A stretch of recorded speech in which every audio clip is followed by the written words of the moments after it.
오늘은 이 본문을 가지고 죄인들을 구원하시는 하나님의 은혜라는 제목으로 함께 은혜를 나누고자 합니다. 하나님은 출애굽한 이스라엘 백성들을 시내 산으로 인도하시고 율법을 주셨습니다. 그런 다음 유월절을 지키게 하셨는데 출애굽의 은혜를 잊지 말라는 것입니다. 애굽에 내린 10가지 제한, 특히 모든 장자와 가축에 처음 난 모든 것들을 죽이는 재앙 중에도 어떻게 이스라엘 백성들에게는 한 사람의 장자도 한 마리의 가축도 죽지 않고 안전하게 출애굽하게 되었는지 기억하고 기념하라는 것입니다. 하나님은 유월절을 지키라고 말씀하셨는데 예수님이 우리 대신 죽으신 날이 바로 유월절입니다. 하나님은 이스라엘 백성들을 출애굽시키기 위해서 애굽 땅에 10가지 재앙을 내리셨는데 애굽의 모든 신들을 철저하게 심판하는 재앙이 있습니다. 그들이 신이라고 믿는 것들을 철저하게 파괴하셨는데 그들이 섬기는 우상들이 얼마나 무능하며 헛된 것인지를 보여주셨습니다. 10번째 재앙을 통해서 애굽의 모든 장자와 가축에 처음 난 모든 것들을 다 죽이셨는데 이스라엘의 장자와 가축은 죽음을 면했습니다. 어린 양이 대신 죽었기 때문입니다. 이 유월절 어린 양이 세상 죄를 지고 가는 하나님의 어린 양이신 예수님이십니다. 그 예수님이 이스라엘 백성들을 출애굽시키기 위해서 죽으셨는데 우리를 구원하기 위해서 예수님이 십자가에서 죽으셨습니다. 그러므로 이스라엘의 모든 장자와 가축에 처음 난 것들이 다 죽지 않고 살게 되는데 우리도 그 십자가의 예수님을 믿으면 구원을 받게 됩니다. 죽지 않고 하나님의 나라에서 영원히 살게 됩니다. 그러나 예수님을 믿지 않으면 구원을 받을 수 없는데 바로는 애굽 땅에 내린 모든 재앙 중에 마음이 완악해져서 하나님의 말씀을 듣지 않고 순종하지 않았는데 이것이 죄악된 인간의 본성입니다. 죄로 인해 하나님의 형상을 잃어버렸기 때문입니다. 하나님을 떠나 세상으로 갔기 때문입니다. 여호와께서 사람의 죄악이 세상에 가득함과 그의 마음으로 생각하는 모든 계획이 항상 악할 뿐이라고 한탄하셨습니다. 세상에는 죄악이 가득하고 사람의 마음속에는 언제나 악이 가득하다고 말씀하고 있는데 오직 영원히 거룩하신 한 분 하나님을 떠나면 우리는 거룩하게 될 수 없습니다. 하나님은 우리에게 내가 거룩하니 너희도 거룩할지어다 이렇게 말씀하셨지만 우리는 하나님을 떠나서는 거룩할 수 없습니다. 이 세상에서 우리는 스스로 거룩할 수 없습니다. 이 세상에는 죄악이 가득하기 때문입니다. 인간이 태어나기 전부터 이 세상에는 죄가 있었습니다. 하나님이 그 죄를 가려주셨는데 율법이 있기 전까지는 죄를 죄로 깨닫지 못했습니다. 그래서 하나님은 죄를 깨닫게 하기 위해서 이스라엘 백성들에게 십계명을 주시고 각종 규례와 제사법을 주셨는데 시내산에서 모세에게 율법을 주셨습니다. 율법을 통해서 죄를 깨닫게 하기 위해서입니다. 율법을 통해서 죄를 깨달은 사람들만이 죄인임을 고백하고 복음으로 나아갈 수 있기 때문입니다. 율법을 주신 하나님은 시내 강야에서 이스라엘 백성들에게 유월절을 지키라고 말씀하셨는데 출애굽의 은혜, 구원의 은혜를 잊지 말라는 것입니다. 구원을 위해서는 예수님께 나가야 된다는 것을 말씀하고 있습니다. 예수님의 고난을 통해서 우리에게 주신 복음을 받아들이고 믿으라고 말씀하시는 것입니다. 이것이 유월절의 의미입니다. 하나님은 이스라엘 백성들에게 유월절을 지키라고 말씀하셨습니다. 애굽 땅에서 나온 애굽 땅에서 나온 다음 해 첫째 달 14째 날에 유월절을 지키라고 말씀하셨습니다. 이것이 첫 번째 유월절인데 민수기 9장 1절로 2절에 보면 애굽 땅에서 나온 다음 해 첫째 달에 여호와께서 시내 광야에서 모세에게 말씀하여 이르시되 이스라엘 자손에게 유월절을 그 정한 기일에 지키게 하라 이렇게 말씀하셨습니다. 첫째 달 아비벌 14일 저녁에 유월절을 지키라고 말씀하셨는데 이것이 첫 번째 유월절입니다. 이 첫 번째 유월절에는 모든 백성들이 반드시 참여해야만 했습니다. 유월절을 지키지 않는 사람들은 백성 중에서 끊어지게 되기 때문입니다. 그러므로 모든 사람들이 반드시 첫 번째 유월절에 참여해야 되는데 그래야 백성 중에서 끊어지지 않게 되는데 안타깝게도 부정으로 인해서 이 첫 번째 유월절에 참여할 수 없는 사람들이 있었습니다. 시체로 인해 부정하게 된 사람들은 첫 번째 유월절에 참여할 수 없었는데 그들이 부정하게 되었기 때문입니다. 시체를 만지면 부정하게 되는데 레위기 21장 11절에 보면 어떤 시체든지 가까이 하지 말지니 그의 부모로 말미암아서도 더러워지지 말게 하라고 말씀하고 있습니다. 또한 민수기 19장 11절과 16절에도 보면 사람의 시체를 만진 자는 이래 동안 부정하다고 기록되어 있습니다. 또 16절에도 보면 누구든지 들에서 칼에 죽은 자나 시체나 사람의 뼈나 무덤을 만졌으면 이래 동안 부정하다고 기록하고 있는데 깨끗하게 되지 못하고 부정한 상태로 있는 것이 여호와의 성전을 더럽히는 것이기 때문입니다. 그래서 부정으로 인해서 첫 번째 유월절에 참여하지 못한 사람들이 모세에 와서 따졌습니다. 민수기 9장 7절에 보면 우리가 사람의 시체로 말미암아 부정하게 되었거니와 우리를 금지하여 이스라엘 자손과 함께 정한 기일에 여호와께 헌물을 드리지 못하게 하심은 어찌하면이까 이렇게 항변했습니다.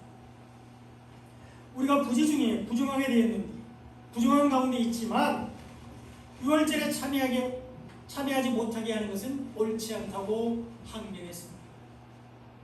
하나님께 헌물 드리기를 원하는데 구원에 참여하기를 원하는데 그들도 유월절 어린 양의 피를 바르고 출애굽기 때문입니다. 예수님이 십자가를 지신 것은 죄가 없는 사람들, 거룩한 사람들이 아닌 바로 죄인들을 구원하기 위해이기 때문입니다. 그래서 하나님이 두 번째 유월절을 허락하셨습니다. 둘째 달 14째 날 해질 때에 유월절을 지키라고 말씀하셨습니다. 그것이 오늘 본문 10절에 나와 있습니다. 너희나 너희 후손 중에 시체로 말미암아 부정하게 되든지 먼 여행 중에 있다 할지라도 다 여호와 앞에 마땅히 유월절을 지키라고 말씀하셨습니다. 부정한 자나 먼 여행 중에 있다 할지라도 유월절을 지켜야 하는데 그들도 유월절 어린 양의 피로 구속을 받았기 때문입니다. 그런 사람들을 위해서 예수님이 십자가를 지셨기 때문입니다. 그러나 첫 번째 유월절 한 달 뒤인 둘째 달 14째 날의 유월절을 지키라고 말씀하셨는데 죄를 당장 벌하지 않으시고 용서하시는 하나님의 사랑을 보여주고 있습니다.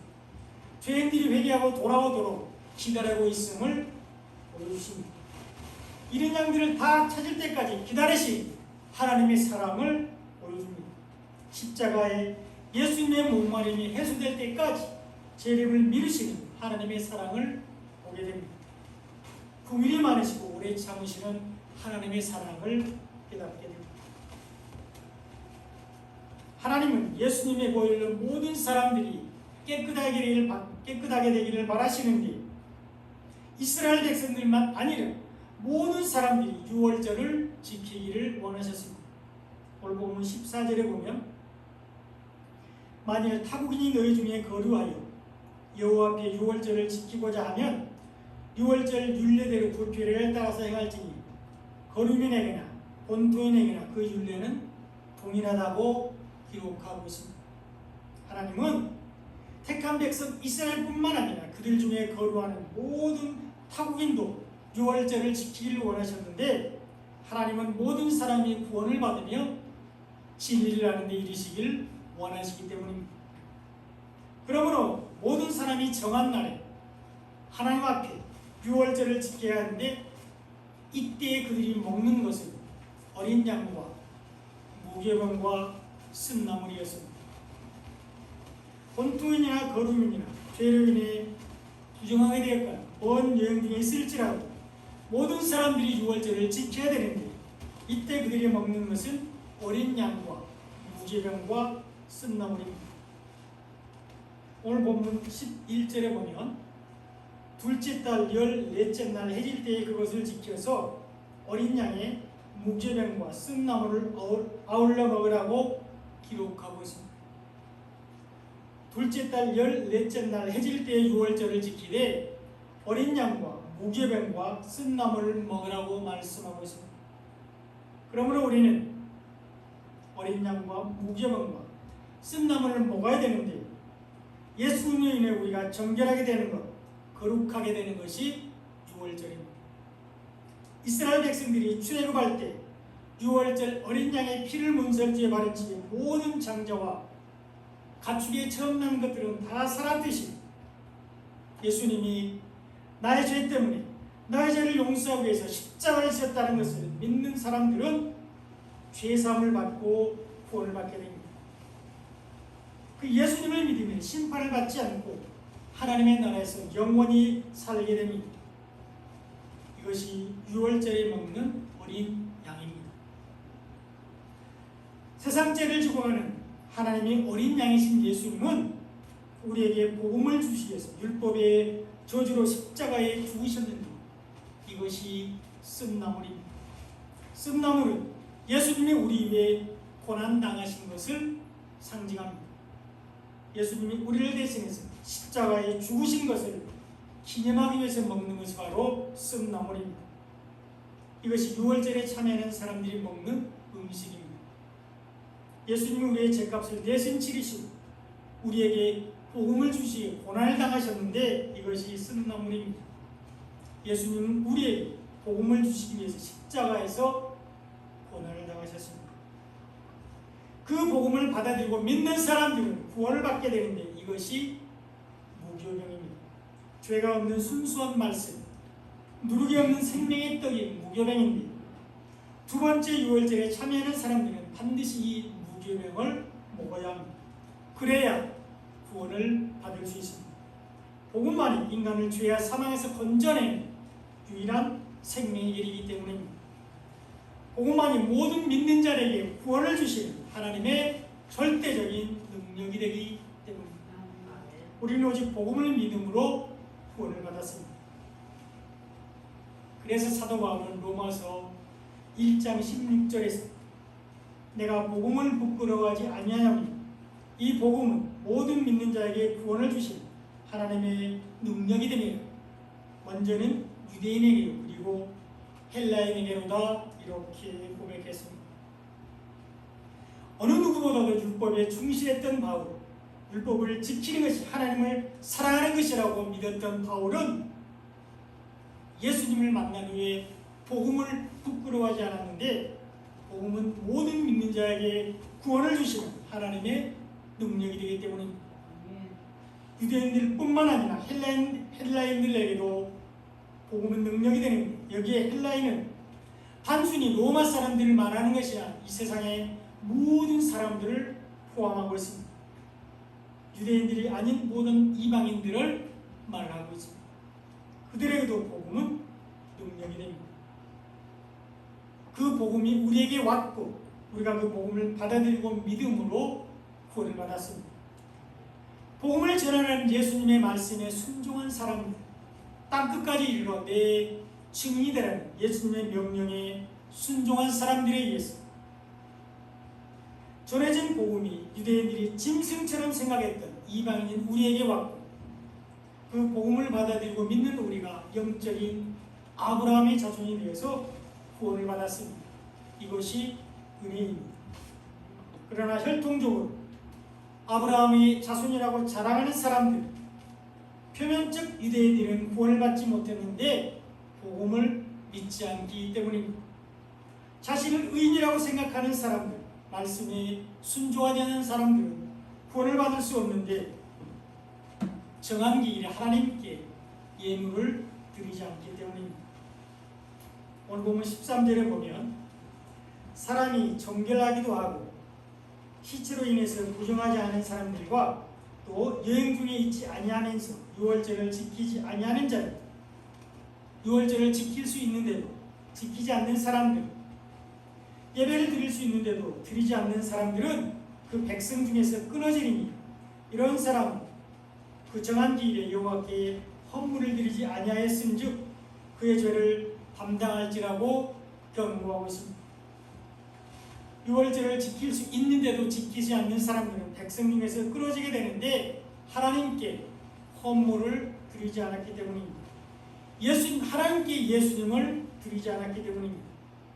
하나님은 오직 흠없는 제물 되시는 예수님만 받으시는데 우리가 어린 양과 무죄병과 쓴나물을 먹는 것이 하나님께 예수님을 드리는 것입니다.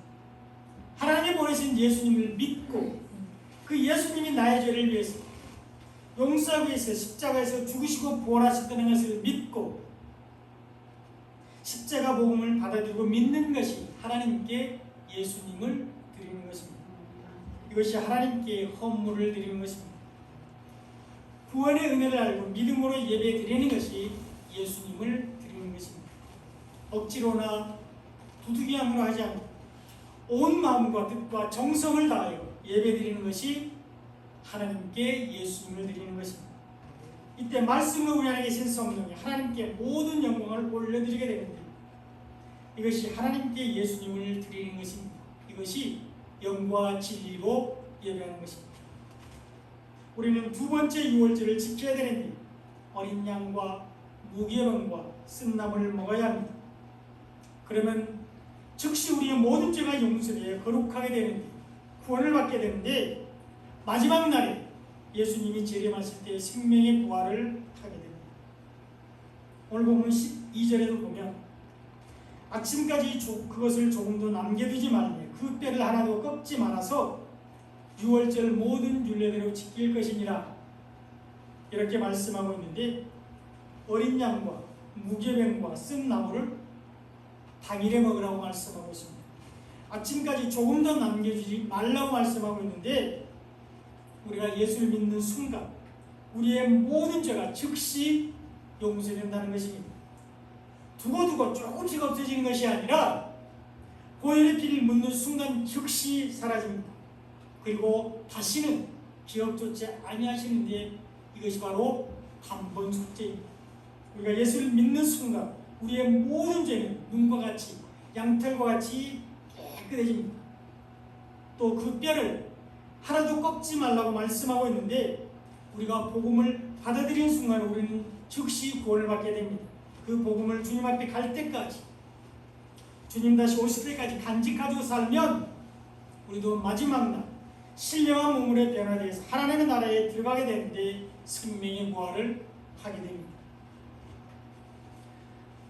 출애굽기 12장에 나오는 유월절 규례에 보면 뼈를 꺾지 말라고 말씀하고 있는데 46절로 47절에 보면 한 집에서 먹되 그 고기를 조금도 집 밖으로 내지 말고 뼈도 꺾지 말지며 이스라엘 회중이 다 이것을 지킬지니라 이렇게 말씀하고 있습니다. 유월절 어린 양을 먹을 때 이 뼈를 꺾지 말아야 되는데 예수님이 온전한 몸으로 부활하신 것 같이 우리도 온전한 몸으로 부활할 것을 말씀하시는 것입니다. 예수님이 십자가에 달리셨을 때 죽음을 확인하는 마지막 방법은 다리를 꺾는 것이었습니다. 그런데 예수님은 이미 죽으신 것을 알고 꺾지 않으셨는데 요한복음 19장 32절로 34절에 보면 군인들이 가서 예수와 함께 못 박힌 첫째 사람과 또 그 다른 사람의 다리를 꺾고 예수께 이르러서는 이미 죽으신 것을 보고 다리를 꺾지 아니하고 그중 한 군인이 창으로 옆구리를 찌르니 곧 피와 물이 나오더라 이렇게 기록되어 있습니다. 이 십자가형을 집행할 때 마지막으로 하는 일은 이 다리를 꺾는 것인데 왜 이런 일을 하느냐? 이러한 행위의 주된 목적은 질식사를 유도해서 빨리 죽기 위해서, 죽음을 앞당기기 위해서입니다. 십자가에 못 박힌 사람들은 이 팔과 가슴의 무게로 인해서 숨을 이렇게 들이쉬기는 쉽지만 이게 내쉬기는 어렵다고 합니다. 숨을 내쉬려면 발에 박힌 못을 지탱해서 몸을 이렇게 밀어 올려야만 숨을 내쉴 수 있다고 합니다. 이때 고통은 심하지만 숨은 쉴 수 있습니다. 그래서 다리를 꺾어서 이 무릎을 쓰지 못하게 하면 더 이상 몸을 밀어 올릴 수가 없게 되어서 결국 호흡곤란, 질식으로 사망하게 된다고 합니다. 바로 몇 분 안에 죽게 되는 거죠. 이렇게 다리를 꺾는 것은 주로 명절을 앞두고 안식일을 거룩하게 지키기 위해서인데, 십자가에 달린 죄수들의 목숨을 빨리 끊어서 해가 지기 전까지 시체를 처리하고자 할 때 행해졌습니다. 그런데 예수님이 십자가에 달리신 날은 금요일 안식일 전날이었고, 안식일을 거룩하게 지키기 위해서 빨리 시체를 처리해야만 했습니다. 그래서 두 강도의 다리를 꺾었으나 예수님의 다리는 꺾지 않았는데, 그 뼈가 하나도 꺾이지 아니하리라는 구약 성경의 예언을 성취하시기 위해서입니다. 이것은 예수님이 온전한 마음으로 부활하실 것을 상징하며 우리도 마지막 날에 생명의 부활에 참여할 것을 말씀하는 것입니다. 에스겔 37장에 나온 마른 뼈들이 다시 살아나는 것 같이 우리도 마지막 날에 신령한 몸으로 일어나 하나님의 나라에 들어갈 것을 말씀하는 것입니다. 이것은 몸의 부활을 상징적으로 보여주는 것으로 실제로 우리가 뼈를 꺾으면 안 된다는 말은 아닙니다. 이 말 때문에 장례를 치를 때 화장을 하면 안 된다고 주장하는 사람들이 있는데 잘못된 것입니다. 성경을 문자적으로만 보는 것으로 만약에 그렇다면 부득이 신체의 일부를 절단하거나 사고로 인해서 뼈가 부러진 사람은 온전한 몸으로 부활할 수 없게 되는데 그렇지 않습니다. 뼈를 꺾지 말라는 것은 예수님의 온전한 부활을 상징합니다. 예수님 안에 있으면 우리도 부활한다는 것을 말씀하는 것입니다. 이것이 6월절의 규례인데 어린 양과 무교병과 쓴 나물을 먹으면 구원을 받는다고 말씀하는 것입니다. 예수를 믿으면, 우리 위에 고난당하신 예수님을 믿으면 우리의 모든 죄가 용서되고 거룩하게 되어서 구원을 받게 됩니다. 십자가에서 율법을 완성하고 우리에게 주신 복음을 믿으면 구원을 받는다고 말씀하는 것입니다. 그 복음을 잃어버리지 않는, 복음이 내 안에서 생명이 되어서 예수를 믿으면 우리가 주님 앞에 설 때까지, 주님 다시 오실 때까지 그 복음을 간직하고 살면 생명의 부활을 하게 됩니다. 이것이 6월절에 참여하는 사람들이 먹는 어린 양과 무교병과 쓴 나물 및 뼈를 꺾지 말라는 뜻입니다. 사랑하는 여러분, 하나님은 시체로 인해서 부정하게 된 사람들에게도 6월절을 지키라고 말씀하셨습니다. 어린 양과 무교병과 쓴 나물을 먹으라고 말씀하셨습니다. 당일에 다 먹되 뼈를 꺾지 말라고 말씀하셨습니다. 그러므로 우리도 6월절을 지켜야 되는데 예수님이 십자가에서 6월절을 다 지키셨습니다. 구약의 6월절을 새 언약으로 바꾸어 주셨는데 예수님이 십자가에서 율법을 다 지키시고 우리에게 복음을 주셨습니다. 그 예수님을 믿는 것이 6월절을 지키는 것입니다. 복음을 받아들이고 믿는 것이 6월절을 지키는 것입니다. 복음을 간직하고 복음 안에서 주님과 동행하며 사는 것이 6월절을 거룩하게 지키는 것입니다. 영과 진리, 온 마음과 뜻과 정성을 다하여 예배드리는 것이 6월절을 지키는 것입니다. 하나님은 이런 사람들의 걸음을 인도하시고 눈동자와 같이 지켜주십니다. 하나님은 이런 사람들을 구원하시고 생명의 부활을 허락해 주십니다. 이것이 죄인들을 구원하시는 하나님의 은혜입니다. 이런 은혜와 축복이 넘쳐나시기를 예수님의 이름으로 축원드립니다. 아멘. 기도드리겠습니다.